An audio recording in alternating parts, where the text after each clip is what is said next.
Ya, teman-teman hari ini, kita akan belajar mengenai evaluasi keperawatan yang merupakan bagian dari tahapan ya, proses asuhan keperawatan.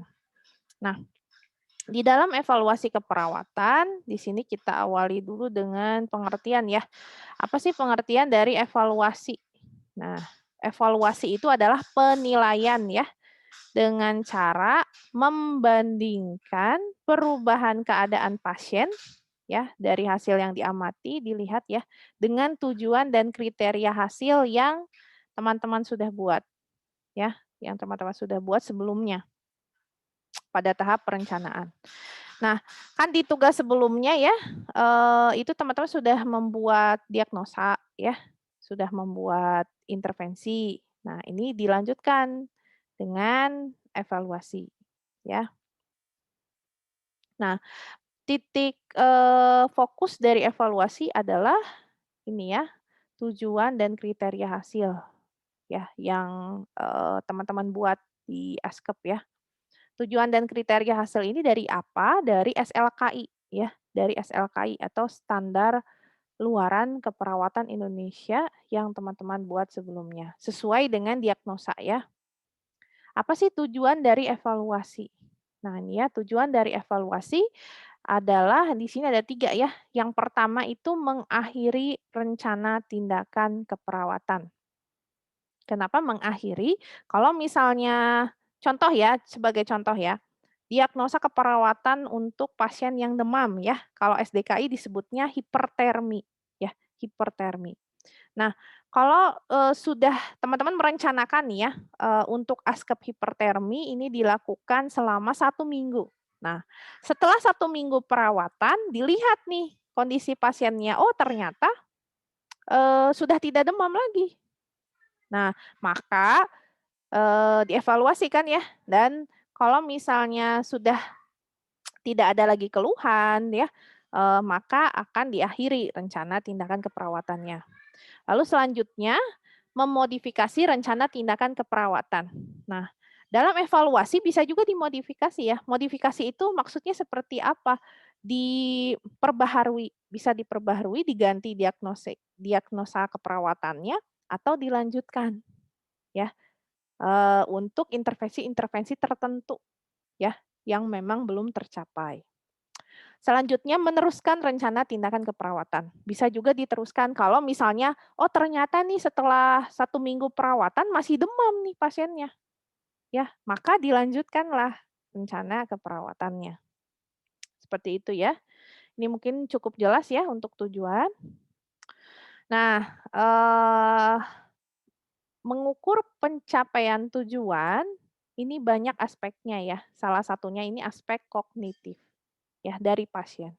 Nah, pengukuran perubahan kognitif ini dapat dilakukan dengan 4 cara ya. Kognitif itu dengan interview atau tanya jawab ya, terus secara komprehensif kita lihat, terus dari aplikasi fakta dan tertulis ya. Ini contohnya namanya aspek kognitif ya, kognitif itu pengetahuan ya teman-teman ya. Di dalam SDKI itu bukan hanya ada diagnosa medis ya, maksudnya terkait dengan penyakit ya, hipertermi misalnya demam ya, tetapi ada diagnosa promotif juga ya. Mungkin teman-teman sudah belajar ya, di SDKI ada promotif ya. Nah, dalam aspek promotif di situ ada diagnosa edukasi. Nah, ini contohnya ya teman-teman ya. Dalam edukasi di situ bisa dilakukan pre dan post test ya. Secara komprehensif kita lihat nih dari nilainya apakah pada saat pretest misalnya nilainya 50 ya, pas post test jadi 100, oh berarti ada peningkatan, aspek kognitif nih dari pasien, seperti itu ya. Ini ada yang raise hand, boleh, ada yang mau ditanyakan? Lalat ijo, ini siapa ini lalat ijo ya? Wallahualam. Namanya siapa ini? Apa kepencet ya? Sepertinya kepencet ya. Eee, kalau misalnya ada yang mau bertanya silahkan ya. Wallahualam itu tadi siapa yang namanya yang tadi ya, mungkin belum di-rename ya. Oke, lanjut lagi mungkin ya. Eh, sepertinya kepencet ya. Nah, selanjutnya adalah mengukur pencapaian tujuan ya. Tujuan selanjutnya ini dari aspek afektif ya. Afektif di sini pengukuran perubahan afektif dapat dilakukan dengan 2 cara ya, baik itu observasi ataupun feedback. Yang namanya afektif itu kan terkait dengan keaktifan seseorang ya, keaktifan seseorang atau keaktifan pasien gitu ya, bisa dinilai dengan, apa namanya, dia langsung berespon ya, eee, memberikan feedback dari hasil, intervensi keperawatan yang kita lakukan ya. Misal, setelah kita lakukan kompres hangat ya, atau kompres dingin pada pasien hipertermi, bagaimana sih respon dari pasien? Nah, kita cari tuh, kita gali feedback-nya, kita gali, responnya. Ya, misalnya, oh, setelah dilakukan kompres, eee, kepala saya jadi tidak pusing gitu ya. Mungkin teman-teman punya pengalaman juga ya kalau misalnya lagi demam dikompres hangat atau dingin ya, itu akan lebih, apa, nyaman ya, lebih nyaman. Ya tidak terlalu demam dan tidak membuat pusing. Lalu diobservasi bagaimana, apa, mimik wajah ya, pada saat kita melakukan intervensi mimik wajahnya seperti apa, apakah meringis, apakah dia menangis, atau dia, eee, apa tadi, marah misalnya ya, nanti dituliskan. Seperti itu ya untuk, aspek afektif. Nah, sampai sini ada yang ditanyakan? Tidak ada? Jelas ya? Nah, eee, selanjutnya ini ada aspek psikomotor, ya. Jadi tadi kognitif, afektif, dan psikomotor. Nah, kalau psikomotor itu terkait dengan, bagaimana kemampuan ya seseorang bertindak ya, bisa jadi seorang pasien itu bisa menerima, hal yang baru dari kita. Nah, makanya diukur namanya psikomotor itu mengukur perilaku seseorang ya, teman-teman ya. Jadi asalnya dia perilakunya itu, eee, kurang apa namanya ya, kurang kooperatif gitu ya, jadi kooperatif misalnya ya. Perilakunya tidak hidup bersih, setelah dilakukan edukasi, setelah dilakukan intervensi menjadi perilakunya sehat, seperti itu ya. Jadi perubahan perilaku ya untuk psikomotor mah. Nah, ini dapat dilakukan dengan cara observasi secara langsung terhadap perubahan perilaku dari klien, gitu ya. Setelah dilakukan tindakan keperawatan atau edukasi ya, kan, SDKI itu ada yang terkait edukasi ya. Nah, itu bisa, kita lihat perubahan perilakunya ya. Nah, selanjutnya ada juga dari aspek perubahan fungsi tubuh. Nah, ini bisa dilakukan dengan cara observasi, interview ya, dan pemeriksaan fisik. Nah, untuk aspek perubahan fungsi tubuh di sini untuk diagnosis tertentu saja ya, untuk SDKI tertentu saja. Misalnya, perawatan luka. Nah, ini ya, perawatan luka. Eee, kita observasi bagaimana, kondisinya gitu ya, apakah memang masih lukanya basah gitu ya, belum kering, apakah bernanah atau tidak gitu ya, atau tadi ya, belum ada healing proses atau nekrosis ya, nekrosis itu mati ya jaringannya ya. Ini banyak, terjadi pada pasien yang diabetes ya teman-teman ya. Mungkin ada, pengalaman dari teman-teman pribadi ya, ada yang keluarganya diabetes ya. Nah, sampai hitam misalnya, sampai membusuk ya, itu nanti kita lihat, observasi, diinterview, ditanyakan bagaimana, respon pasiennya ya, terus pemeriksaan fisik. Kita lakukan juga pemeriksaan terhadap lukanya dan di bagian tubuh lainnya. Misal ya, luka yang pasien diabetes ya di kaki, tapi nyerinya sampai menjalar ke, kaki seluruhnya ya, padahal di ujung kaki saja lukanya, tapi sakitnya ke atas gitu ya. Jadi kita lakukan pemeriksaan fisik ya. Jadi untuk mencapai tujuan tadi ya, jadi ada aspek kognitif ya, ada aspek, afektif, lalu ada aspek psikomotor ya, perilaku ya, dan selanjutnya kita lihat juga dari aspek perubahan fungsi tubuh ya, jadi ada 4. Nah, untuk penentuan keputusan, nah ini klien yang telah mencapai hasil yang telah ditentukan ya, dalam tujuan yang sudah kita buat tadi ya di SLKI. Nah, jika semua datanya ini sudah, terpenuhi ya aktivitasnya, nah maka kita, eee, simpulkan bahwa kriteria hasilnya itu sudah terpenuhi atau, evaluasi yang kita lakukan sudah baik ya. Nah, ada macam-macam evaluasi ya di sini ya, ada evaluasi proses ya atau disebutnya formatif. Nah, ini evaluasi yang dilakukan setelah selesai tindakan. Ya, setelah selesai tindakan kita lihat nih ya prosesnya, eee, kan kalau misalnya kita melakukan satu intervensi ya ada tahapannya ya. Nah, per tahapan tindakan kita lakukan evaluasi. Ya, bagaimana responnya, bagaimana hasilnya gitu ya. Lalu ada evaluasi hasil. Nah, kalau evaluasi hasil di sini dilakukan setelah akhir tindakan keperawatan ya, secara paripurna, jadi menyeluruh. Kalau yang proses mah tadi per proses ya evaluasinya, kalau yang hasil itu setiap akhir tindakan. Nah, ini berorientasi pada masalah tadi ya, menjelaskan keberhasilan atau ketidakberhasilan. Jadi, baik atau tidak gitu ya hasilnya ya, direkap ya, dan dibuat satu kesimpulan status kesehatan ya. Terus nih kerangka waktu dalam evaluasi ya. Kalau evaluasi proses ini dapat dilakukan sewaktu-waktu ya sesuai dengan perubahan klien dan evaluasi klien. Jadi kalau misalnya, kita rencana misalnya ya melakukan perawatan untuk diagnosa hipertermi selama 1 minggu. Ya, setiap hari kita lakukan evaluasi proses. Hari ini berapa nih suhunya? Misalnya hari pertama masih 40 nih. Hari kedua, oh masih 40. Hari ketiga sudah 39 misalnya ya. Hari keempat masih 39. Dan seterusnya gitu ya. Kita lakukan evaluasi per hari ya pada saat dilakukan intervensi.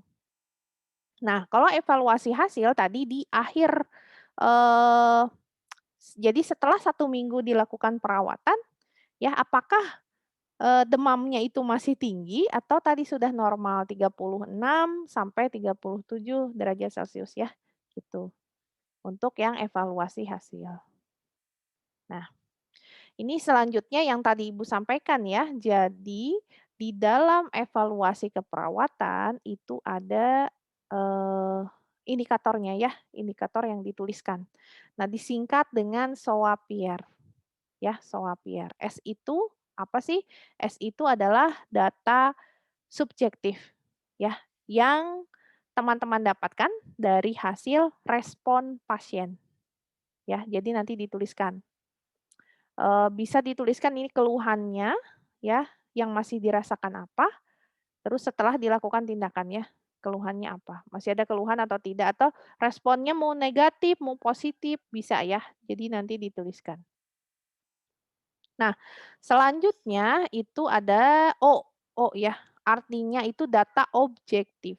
Nah, ini adalah data yang berdasarkan hasil pengukuran atau hasil observasi perawat ya, secara langsung kepada klien. Jadi nanti kita lihat nih hasil observasinya. Misal, untuk diagnosa hipertermi ya, tadi setelah dilakukan, apa namanya, pengukuran suhu, nah itu data objektif ya. Didapatkan data bahwa suhunya itu adalah 40 derajat Celcius. Nah, ini adalah data objektif disebutnya ya. Nanti dituliskan. Misalnya data nadi ya, data respirasi rate, lalu ada tensi. Nah, itu adalah data objektif atau hasil lab lainnya gitu ya. Jadi yang, berasal dari medis ya, dari perawat. Gitu ya, bukan bukan dari, pasien. Nah, selanjutnya A ya, ini artinya analisis. Ini interpretasi dari data subjektif dan data objektif. Nah, analisis ini merupakan suatu masalah atau diagnosis keperawatan yang masih terjadi, ya. Boleh masalah atau diagnosis keperawatan yang masih terjadi, atau juga dapat dituliskan masalah atau diagnosis baru, ya, untuk A-nya. Ini masalahnya bisa bisa disingkat juga ya kalau di ASKEP itu masalahnya ini teratasi sebagian atau masalahnya ini belum teratasi.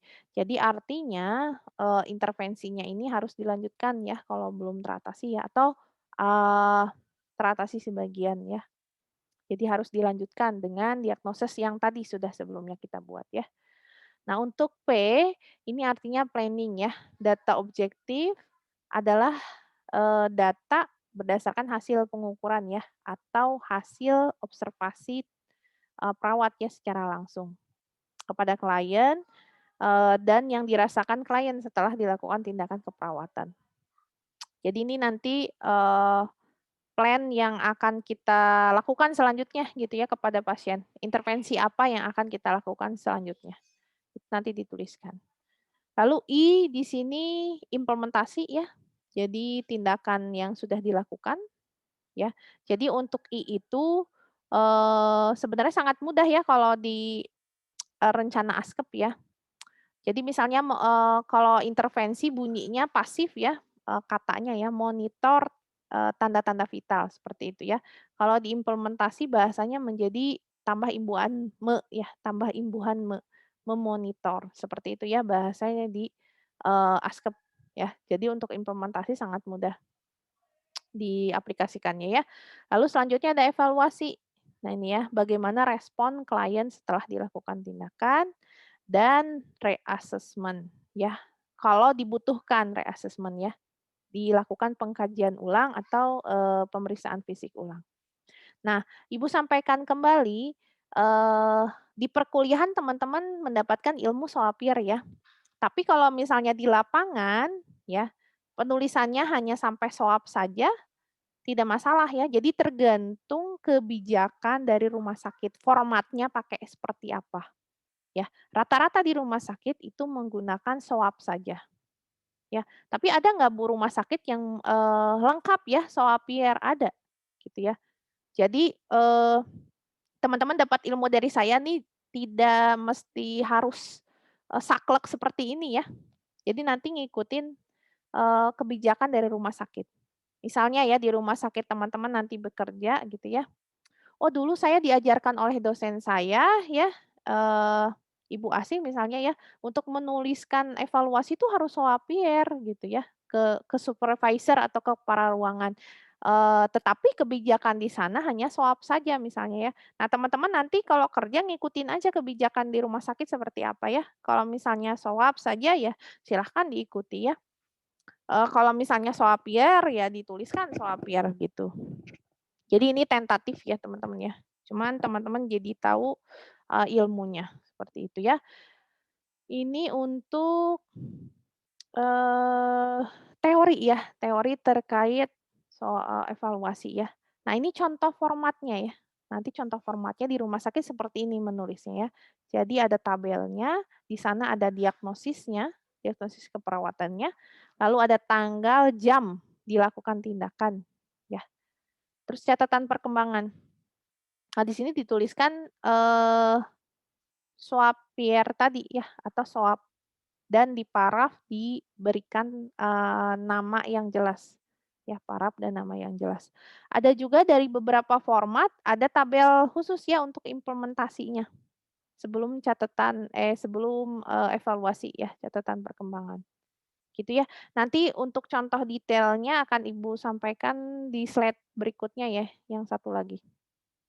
Sampai sini teman-teman ada yang mau ditanyakan dulu? Untuk yang teori ya, untuk yang teori terkait, evaluasi ya. Silakan ada yang mau ditanyakan dulu? Jelas? Oke, kalau jelas alhamdulillah ya. Ibu lanjutkan saja langsung ke ininya ya, langsung ke contoh ya untuk penulisannya. Nanti teman-teman praktikum mandiri ya siang ya untuk, menuliskan setelah ini ya, untuk menuliskan bagaimana, membuat evaluasi keperawatan ya. Ini contohnya askep lengkap ya. Nah ini kelihatan sudah? Terlihat Ibu. Ya. Jadi ini mungkin Ibu sampaikan dari awal ya. Nih, ini sebenarnya teman-teman sudah belajar dari awal ya.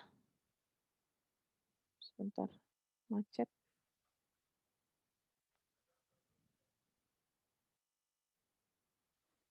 Ini sebenarnya dari diagnosa sudah belajar mungkin ya, riwayat pemeriksaan fisik ya, analisis ya, cara membuat SDKI.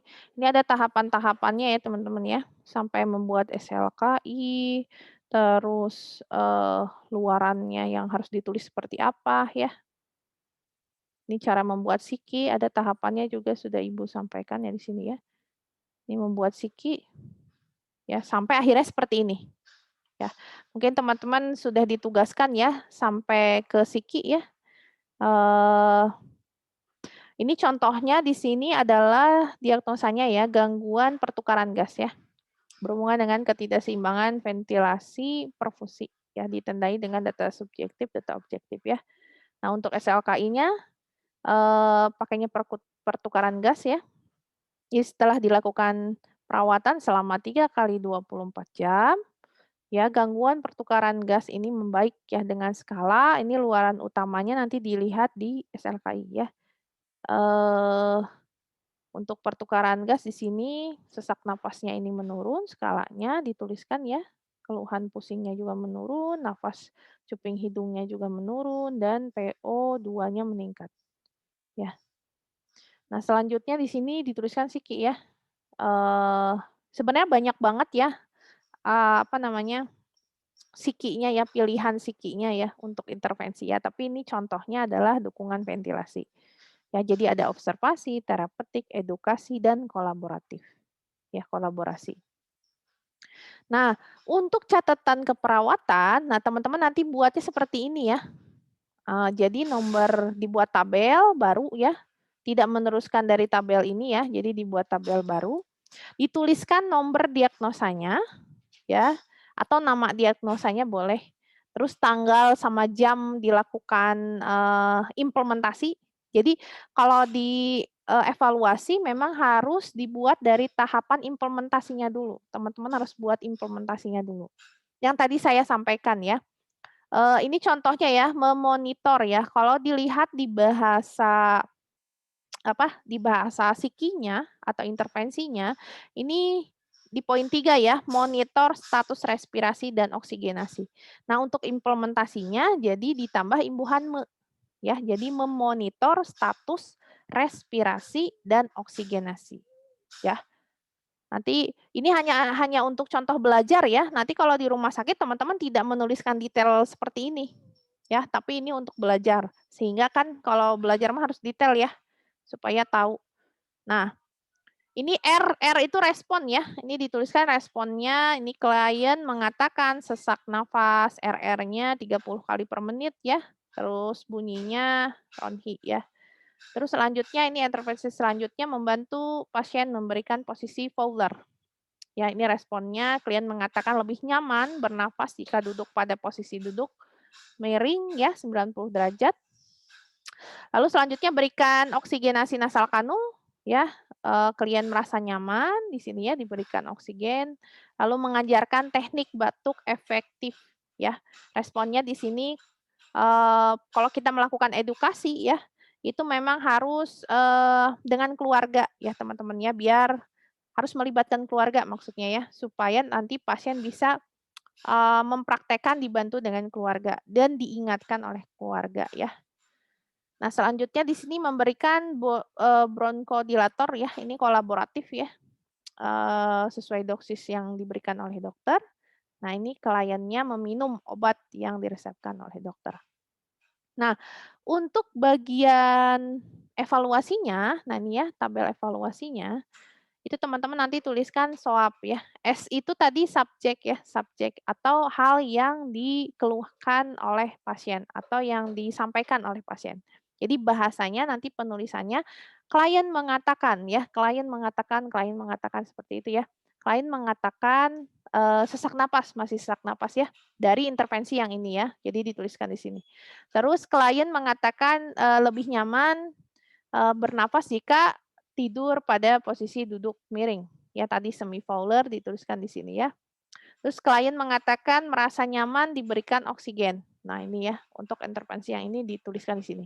Jadi semua yang kita lakukan ya pada pada hari ini, pada satu hari ini contohnya di 8 Februari ya, itu dituliskan di evaluasi S-nya.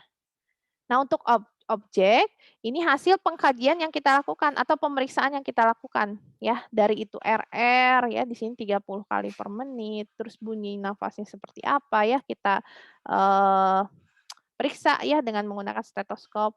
Lalu klien dan keluarga ini belajar dan mengaplikasikan teknik batuk efektif ya di sini ya. Ini hasil dari kita lihat langsung ya. Jadi klien dan keluarga ini mengaplikasikan teknik batuk efektif. Lalu selanjutnya klien meminum obat.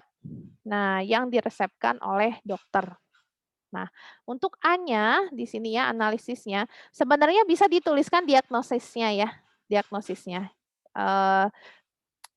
Bisa juga dituliskan tadi ya, ini seperti contoh yang di sini ya, masalah sebagian teratasi.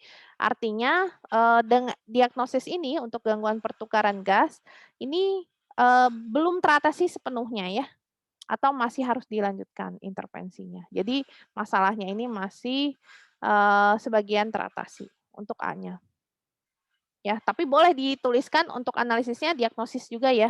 Jadi ada beberapa referensi juga yang bilang harus diagnosisnya yang dituliskan. Tapi kalau seperti ini juga tidak masalah. Jadi maksudnya masalah sebagian teratasi itu untuk diagnosis ini ya, gangguan pertukaran gas. Jadi dilanjutkan. Nah, untuk P-nya di sini ya, plan dituliskan kembali rencana askepnya yang akan kita lakukan di hari berikutnya. Jadi intervensi tadi ya dilanjutkan dengan memonitor status respirasi dan oksigenasi ya. Lalu selanjutnya membantu pasien, memberikan posisi Fowler, lalu ada berikan oksigenasi nasal kanul ya. Ini sama seperti ini ya. Jadi kita tuliskan kembali. Mengajarkan teknik batuk efektif, lalu memberikan bronkodilator ya sesuai dosis dokter. Nah, jangan lupa di sini ini hanya contoh ya. Karena masih disingkat nih namanya ya, seharusnya dituliskan dengan nama jelas dan tanda tangan.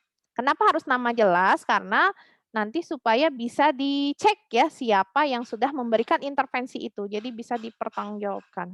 Ya. Nah, sampai sini teman-teman ada yang mau ditanyakan? Oke, sudah ya. Ibu izin bertanya. Ya, silakan Siva. Ibu, kalau misalkan di yang analisisnya ditulis diagnosis, itu ditulisnya sampai berhubungan dengan dibuktikan dengan, atau cuma masalah keperawatannya aja, Bu? Diagnosisnya saja, misalnya nyeri akut, nyeri akut dituliskan gitu. Terus misalnya bersihan atau nyeri kronis ya, atau gangguan pertukaran gas seperti itu. Jadi ada beberapa referensi juga yang menuliskan di analisisnya itu diagnosisnya.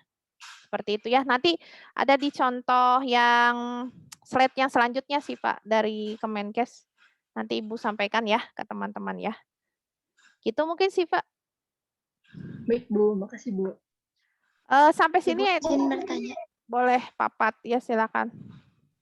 Ibu izin bertanya, untuk implementasi itu apakah harus sesuai dengan intervensi yang kita ambil atau kita pilih-pilih kembali lagi, Ibu? Soalnya tadi kan di slide sebelumnya itu ada pas di observasi ada 3 ya, Ibu. Tapi yang pertama ditulis itu poin yang ketiga yaitu memonitor.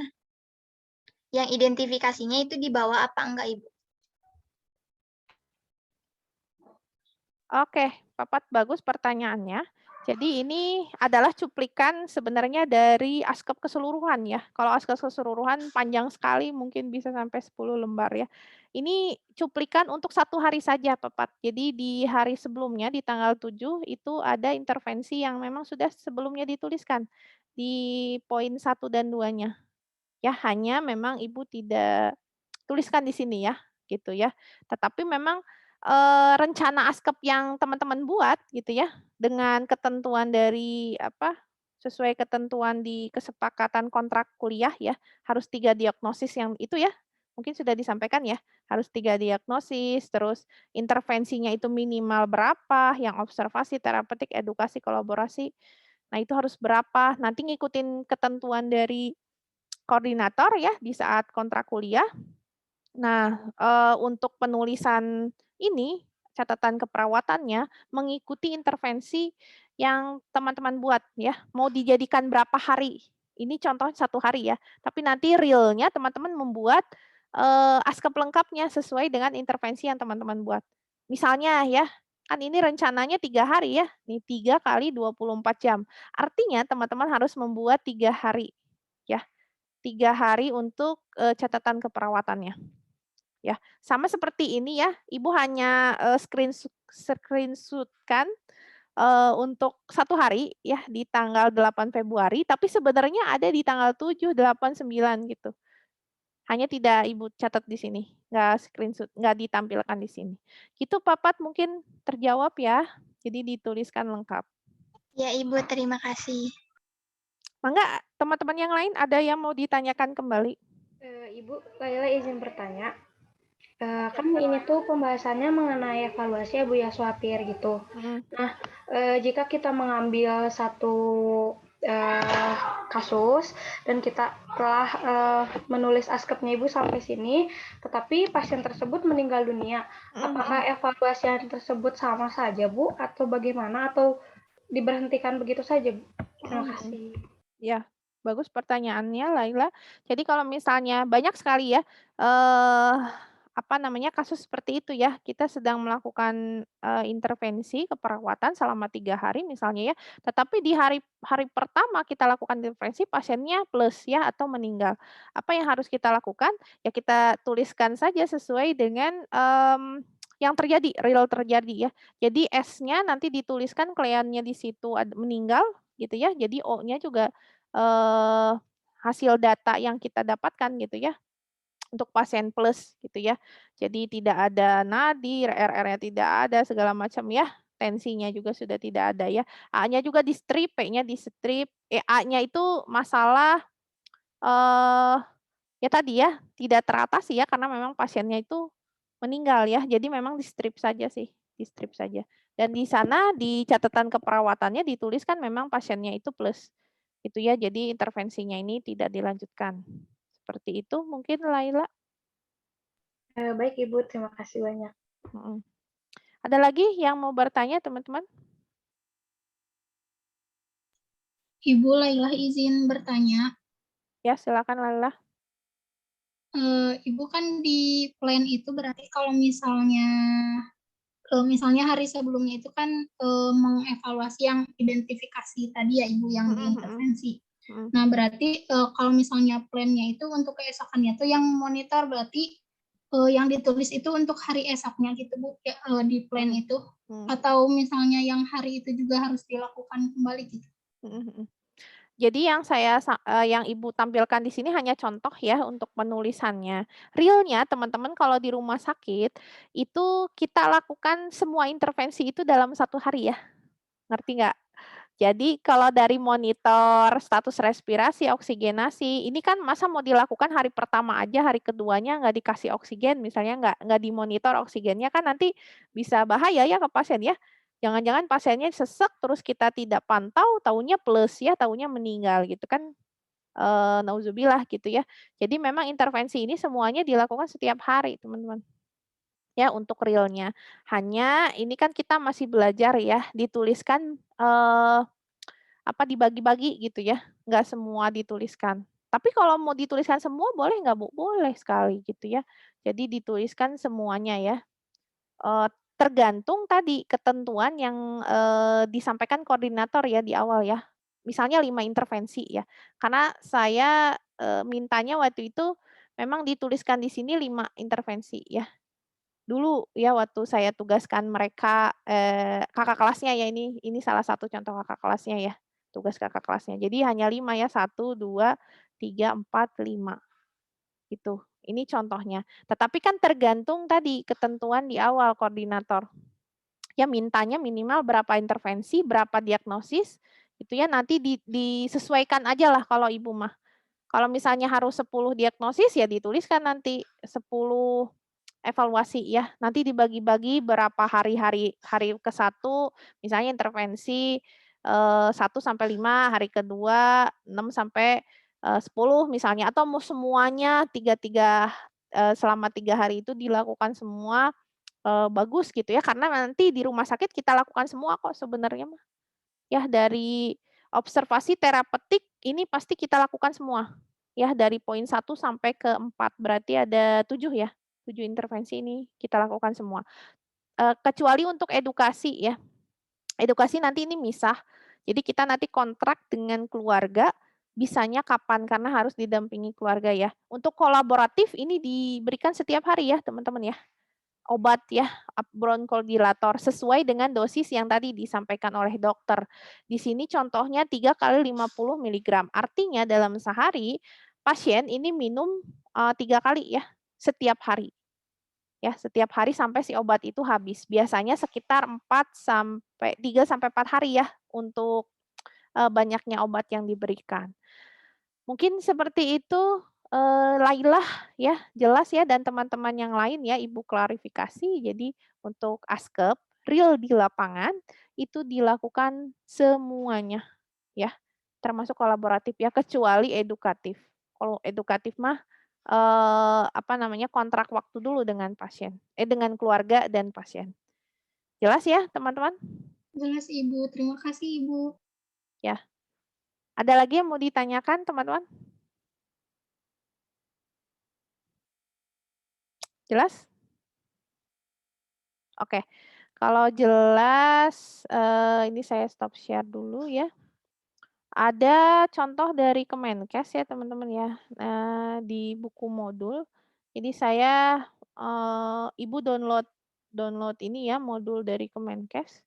Ini teman-teman bisa belajar dari buku modul itu. Nih sekilas aja sih Ibu sampaikan ya biar ada gambarannya. Ini memang bukunya di 2015 ya. Nih, jadi ada modul isinya seperti ini ya. Dulu. Ini kurang besar ya, ini aja nih. Nah, jadi ada pengertian di sini ya, ada tadi tujuan, proses, bagaimana mengukur pencapaian tujuan ya. Ini detailnya ya, interview itu seperti apa, komprehensif gimana, ya aplikasi, terus secara tertulis seperti apa. Nah, ini psikomotor ya. Penentuan keputusan, terus macam-macam evaluasi ya. Ada hasil, ada proses. Nah, untuk Swappier ya. Nah, ini formatnya seperti ini ya. Nah, ini tabelnya ya. Ini yang untuk yang swab. Jadi S-nya dituliskan ya di sini ya. Mencret 4 kali semalam. Pasien mengatakan masih mencret gitu ya. Kalau ini kan memang singkat ya tulisannya ya, tapi harus ditulis dengan lengkap ya. Jadi klien mengatakan seperti itu ya. Untuk objektifnya di sini BAB pagi, cair ya dituliskan ini detail ya. Dari hasil pengkajian yang kita lakukan. A-nya nih diare ya. Ini kan diagnosis memang di SDKI ada ya langsung untuk yang diare memang diare. Dituliskan langsung diare. Jadi ada beberapa referensi yang memang menyebutkan bahwa A analisis itu dituliskan ininya diagnosisnya, SDKI-nya gitu ya. Atau tadi ya masalahnya teratasi sebagian, masalah teratasi gitu ya. Boleh bisa juga seperti itu ya. Untuk P-nya di sini rencana ya, rencana tindakannya. Dia langsung ke dituliskan poinnya ya. Intervensi 1, 2, 3, 4 itu dilanjutkan. Ada juga yang dituliskan detail ya. Ini yang contoh SOAP ya, ini yang untuk SOAP Y ya. piye ya. Jadi S-nya mah mungkin sama ya di sini ya, mengeluhkan nyeri kepala ya, terus tensinya dituliskan ya. Nah, ini untuk A-nya nyeri akut ya. Jadi yang di sini ditulis di sini ya. P-nya plan-nya di sini rencana tindakan intervensi 2, 3, 4 dilanjutkan, terus dituliskan ini ya, intervensinya ya, membatasi, terus melakukan message ya. Oh, ini untuk A-nya. Ini I-nya ya. I-nya dituliskan hasil implementasi yang tadi ya, intervensi yang sudah kita lakukan diimplementasikan di sini. Ya asalnya kan batasi ya kalau bahasa intervensi ya. Jadi I-nya itu membatasi seperti itu ya, dituliskan di sini. Terus untuk E-nya di sini responnya ya. Keluarga mampu menyebutkan tujuan pembatasan kunjungan ya. Klien dapat menerapkan teknik relaksasi dengan irama pernafasan lambat ya. Terus tekanan darahnya, terus skala nyerinya. Ya ini untuk evaluasi. Yang soal PIE, ini yang soal Pierre. Ini contohnya yang hipertermi ya kasusnya ya. Di sini subjeknya seperti biasa ya hasilnya. Ya hasil respon dari pasien, objeknya, suhunya, RR-nya, nadinya dituliskan ya. Untuk A-nya ini diagnosisnya ya. Terus untuk P-nya di sini intervensinya ya yang dituliskan nih banyak sekali ya. Dituliskan semua ya, transfusi, antipiretik segala macam lah, semua intervensi yang ada di psiki ya dituliskan di situ. Terus untuk I-nya di sini tadi ya dari intervensi dijabarkan menjadi implementasi ya. Tadi di atas ada memonitor TD ya, nadi, suhu, RR di sininya memasang monitor TD, nadi, suhu, RR ya. Jadi menjadi kalimat aktif. Terus untuk evaluasi di sini respon ya. Ya, dievaluasi hasilnya, responnya ya dituliskan kembali. Lalu R-nya ya, ini tujuan reassessment ya, tujuan tercapai sebagian, rencana tindakan ikuti protap perawatan intensif. Jadi ini bisa dilakukan rencana tindak lanjut ya, bisa juga dilakukan pemeriksaan fisik ulang ya. Ataupun kalau misalnya tujuannya tercapai berarti tidak dilakukan reassessment ya, tidak dilakukan pengkajian ulang. Nah, ini ada rangkuman ya. Jadi nanti ini buat pegangan teman-teman ya. Untuk soal UAS, saya tidak akan jauh-jauh ya dari materi yang sudah Ibu sampaikan ya di sini ya, baik itu di modul, PPT, ataupun tadi di contoh ASKEP lengkap ya. Untuk materi yang tadi ya, dari yang awal, PPT, modul, ataupun ASKEP ya, ada yang mau ditanyakan kembali teman-teman? Sudah cukup jelas ya? Ya, kalau sudah cukup jelas nanti teman-teman silakan dibuat saja langsung ya untuk praktikum. Nanti jam siang kan ada praktikum mandiri ya. Nah, itu nanti teman-teman boleh mencicil ya, mengerjakan supaya nanti tidak terlalu banyak tugasnya ya, gitu ya. Jadi mencicil. Itu mungkin dari Ibu ya. Kita akhiri mungkin kalau tidak ada lagi pertanyaan. Masih ada pertanyaan? Kita akhiri dulu ya. Ibu izin bertanya mengenai tugas Ibu. Boleh, boleh. Silakan. Kalau deadline-nya kapan, Bu? Nah, untuk deadline sebenarnya di kelas A itu di hari Jumat ya.